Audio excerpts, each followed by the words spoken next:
Hey everybody, Jake here from Bearded Gear, and I have an exciting first impressions to do for you right now. It's exciting because it's an OTF. This is the Microtech Dirac Delta. It is the big Dirac. I'm going to say Dirac the whole time. I'm just going to pretend I know how to say it and that that's the way. If I'm wrong, so be it. Hopefully it's not as annoying as like when Nick Shabazz or Metal Complex say Spyderco Shaman. It's a shaman. That's a real thing. A shaman exists. It's not a shaman. Sorry, not to throw shade at you, but it's a real word. Dirac, I don't know if it's a real word. If it is, I'm not familiar with it. So be it. This knife was loaned to me by my buddy. I will link to his Instagram down below.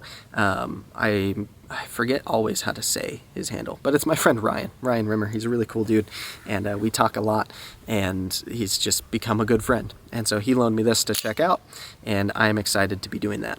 I carried this knife for one whole day. That was a couple of days ago, and I'll carry it a couple more times in preparation for my full review, and I'll play with it a lot more. But having had it in pocket for one day, I feel ready to do my first impressions on it and talk from kind of where I'm coming at it now. So I've experienced a couple of Microtechs. In fact, sitting in this very exact same spot, I filmed towards the very beginning of my channel, so like 7 or 8 months ago, my review of the Microtech Ultratech Bounty Hunter with the Hellhound blade. That was the coolest Microtech I've ever owned because A, it was a bounty hunter, which are really cool Ultratechs, but it also had the Hellhound blade, which is the coolest looking blade shape production-wise that Microtech makes, in my opinion. Is it a very usable blade shape? Not really, but it looks really, really cool.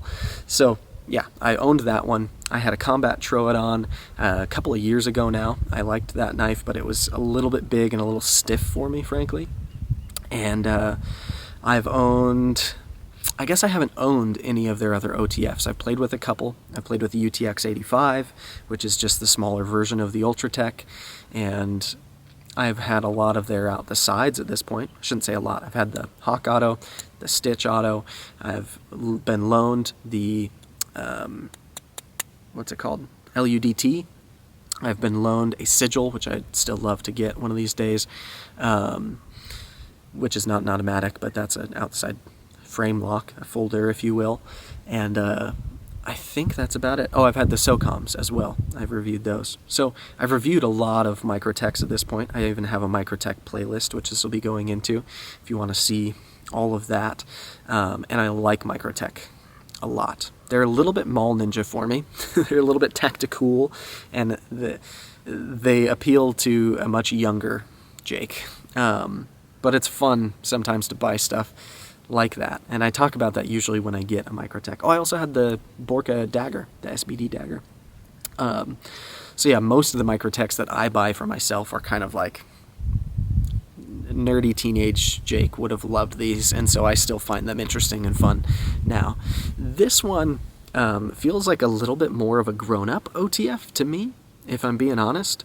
I don't know, something about putting the switch on this side or just the way that it's laid out feels a little bit kind of classier than their other OTFs that I've experienced, a little bit less tactical, although it's certainly still tactical. Having the double-edged dagger blade, being this long of a double-edged dagger, having these kind of jimping portions all over here for grip, having a glass breaker on the back, we'll talk about that. All of that is very tactical, but this one just feels a little bit classier for some reason to me than the Ultratech or the Combat Troodon or the regular Troodon. It just has a different sense to it. Even now they're bringing the Scarab back out. That seems more tactical than this to me. So yeah, it's weird because it's still super tactical, but I just have a different sense about it. Maybe I'm crazy.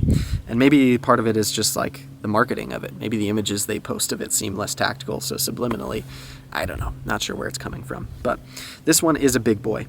I think it's bigger than longer than the Combat Troodon? I might be wrong. I don't know. It's bigger than an Ultratech. That's for sure. That's the one I most recently had. This one is larger than that. And the size, I don't know, it's big, but it's not because it's fairly slim. And being an aluminum body, it's fairly lightweight. And so in pocket, I actually find it doesn't feel big at all. For the actual size of this knife, being as big as it really is, in pocket it feels quite tiny, frankly. What bothers me in pocket is the glass breaker. And I talked about this a little bit, I think, in my unboxing of the knife. I'll talk about it again. F all glass breakers. I hate them. I opened it up in my comments. I asked people to talk about in the first impressions where they see a glass breaker fitting in the design of this knife. And I can be totally intellectually honest with you that I can see for certain very small subsects of people it would make sense to have a glass breaker on their knife. And the best thing from like a civilian knife market standpoint, which most of the people who are buying an OTF that's this expensive are like knife collectors and knife nerds like me. I'm sure there are some first responders that have them, search and rescue guys and whatnot. But for the people like me who are really buying these knives on a grander scale, I just don't think anyone's using the glass breaker. And the one guy who made a good point was like, well, I think he said he lives in Florida, and he said it's super common in Florida for people to keep a glass breaker in the car in case you go off the road into water, which is easy to do in Florida compared to other places where if you drive off the road, it's not water. And so my retort to that is, if I lived in Florida and perceived that that would be a reasonable enough risk that I needed to be prepared for, I would not want my glass breaker to be on the butt end of my knife. I just wouldn't. I'd rather have one in my cup holder that's like freaking a little hammer with the right ball tip on it to bash my window. I'd feel better having that live in the car, whereas the only place that I can actually foresee using it. This, I guess, you could also make an argument is like a submission tool, that you could use it like a Kubaton or whatever those things are called. I have no interest in doing that with the butt end of my knife. I don't believe that people are actually using these glass breakers. If they are, I bet they're some kind of delinquent who's bashing car windows to steal stuff out of people's cars. I don't think it's people who are using them for the right reasons. Maybe that's judgy for me to say, but F glass breakers. That's the way I feel about them. And I'm willing to put that out there at the moment. It's the way I'm feeling. Anyways, if you like glass breakers, come at me with your glass breaker. I don't know. I think the glass breaker's dumb.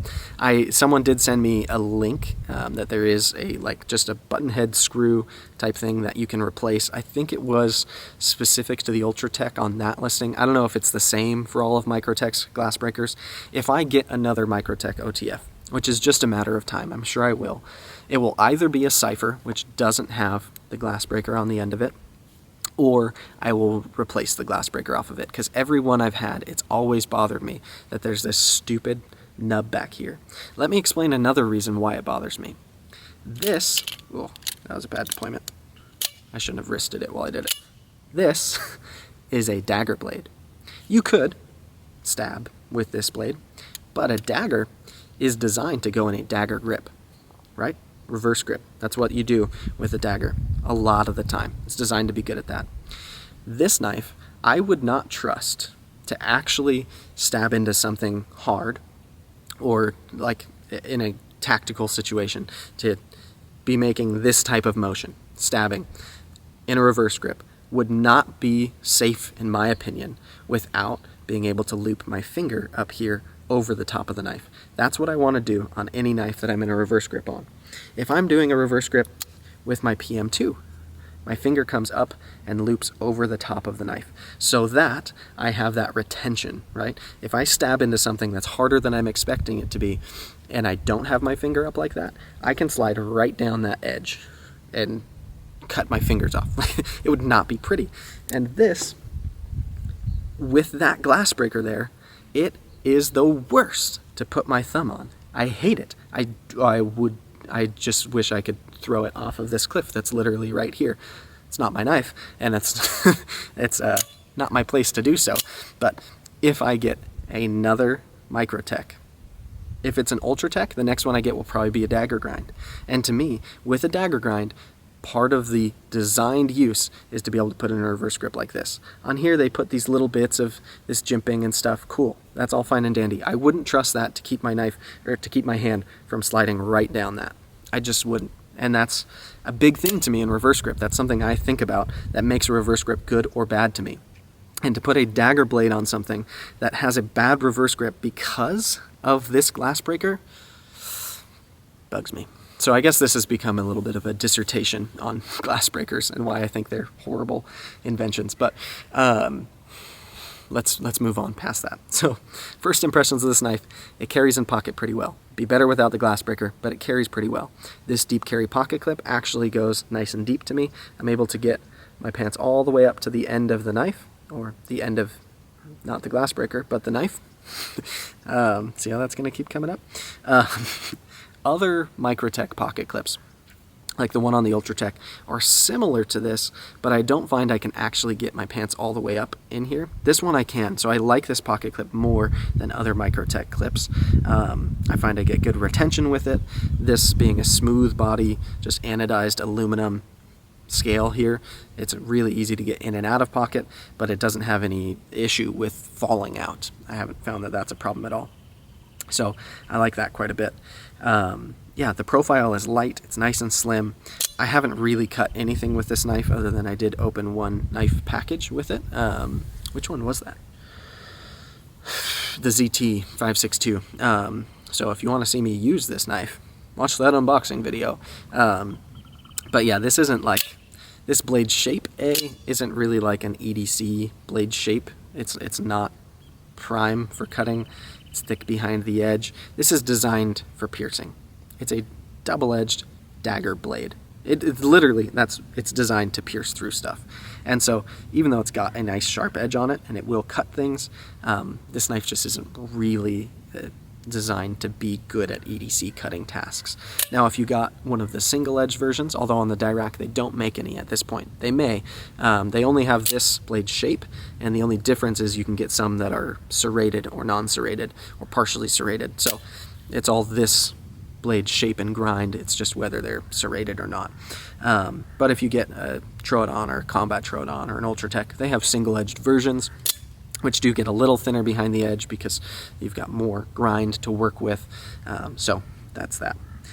But yeah, I like this knife in a lot of ways. I like Microtech in a lot of ways. But there are certain little things about a lot of Microtechs that I just find aren't in tune with me. And that's fair. I'm sure there are some people who, as I've complained as much as I have about glass breakers on this video, have thought to themselves that they like that there's a glass breaker on there, and they hate that I just went through all that, and it's really made them mad, and I'm sure someone will show up in the comments if they feel that way. But it's fine that Microtech doesn't design their knives for me. There's clearly an audience for people who like the things that I kind of hold against Microtechs. But there's also sometimes where Microtech really knocks stuff out of the park. The Sigil being one knife that I adore and want to own another of. The Stitch, which I love. The Hawk, which I really, really like. The SOCOM is okay to me and addresses some of the things that I dislike about my Microtechs, but doesn't on others. So yeah, they make some knives that resonate more with me. And part of me thinks that maybe the Cypher will be the OTF for me from them. So I'll have to try one of those soon, because it doesn't have a glass breaker, and it's just a design that I like aesthetically. It seems slim. I don't know. And the Dirac, I'm liking. But it's kind of like a lot of Microtech's OTFs that I've had before, where I only, if I really analyze it, I only really like it because it does that. That's what's fun about an OTF, is playing with it. And I can do that all day long, sitting on my couch, watching movies. If I'm watching John Wick, great. That's a lot of fun to do. But as a knife for my uses, this is pretty unusable. It's passable at certain things, like I've opened a package with it, but it's not great at any of the EDC tasks that I do. And I'm not like looking for a tactical OTF to put on a tactical vest, and if I was, I'd want it to be good at reverse grip, so it still wouldn't be this model, or I'd have to alter it and switch that glass breaker out. Anyways, I guess those are my first impressions. We'll see what my full review is like, what I'll have left to say about it. But I will carry it a few more times around the house and feel it out a little bit more, and maybe I'll just have more interesting stuff to say. If you didn't like this one, then probably don't watch the full review on this one, because I'm sure the glass breaker will come up again. Anyways, thanks guys. I appreciate it as always for watching, and I'm interested to see how the comments on this one go. Again, my buddy Ryan loaned this to me. He'll be linked down below, so check out Ryan on Instagram. He's a cool dude. And thanks, guys. I'll see you on the next one.